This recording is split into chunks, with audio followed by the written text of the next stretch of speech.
मैं सरफराज पठान, अवामी विकास पार्टी का नासिक शहर अध्यक्ष। दोस्तों, आपको पता है कि महिला विधवा महिला को जो लोन के नाम पे ठगा गया था, उसके खिलाफ में मैं अपने सोशल मीडिया न्यूज चैनल के माध्यम से जन जागृति कर रहा था, आवाज उठा रहा था। ये तकरार मुंबई नाका पुलिस स्टेशन को दी गई थी। पहली जो तकरार थी वो 8/11/2023 को दी गई थी। 8/11/2023 को मुंबई नाका पुलिस स्टेशन को एक लेखी तकरार दी गई थी। उसमें विधवा महिला और बेरोजगार जो महिला है उनको लोन के नाम पे ठगा गया था, ऐसी उस तकरार में विनंती थी। तकरार विनंती पूरा अर्ज था, वो तकरार अर्ज। और उसमें दो लेडीजों के खिलाफ वो तकरार थी, एक नीलोफर शेख और दूसरी नगमा सैयद। ये दोनों समाजवादी पार्टी के पदाधिकारी और कार्यकर्ता है। करीबन 2 महीने होने के बाद में भी उन महिलाओं पे कोई कठोर कार्रवाई, वो रीतसर कोई कार्रवाई नहीं की गई।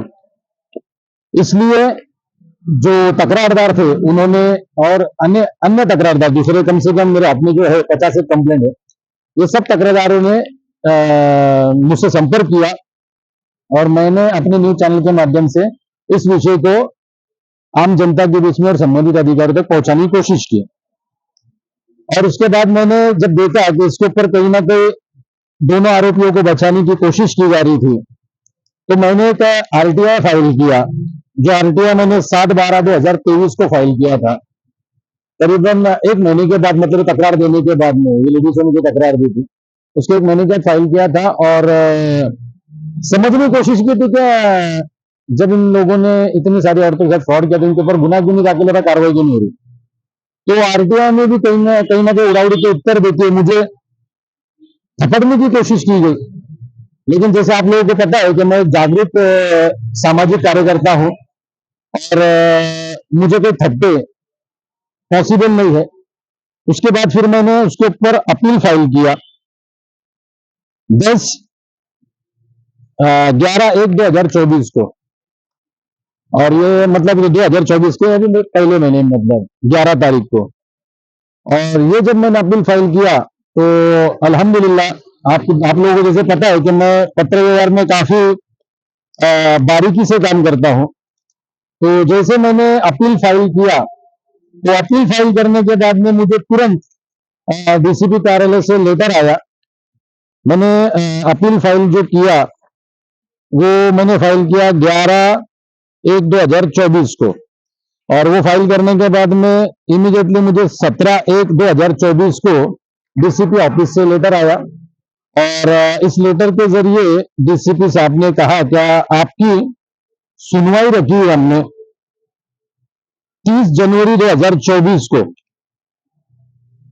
30 जनवरी 2024 को जो महिलाओं के साथ विश्वासघात हुआ या उनका लोन के नाम पे उनकी फसवणूक जो हुई है, तो उन आरोपियों के विषय में डीसीपी साहब ने हेयरिंग रखी है, जिसमें जो इसके तपासी अमलदार है या जो तपासी ऑफिस है मुंबई नाका पुलिस स्टेशन के, वो भी मौजूद रहेंगे कि उनको इतना टाइम क्यों लग रहा या वो क्यों आरोपियों को बचा रहे, जो वगैरह वगैरह मेरे सवाल है, उन सवालों के वो 30 जनवरी 2024 को जवाब देने के लिए डीसीपी साहब की तरह आएंगे।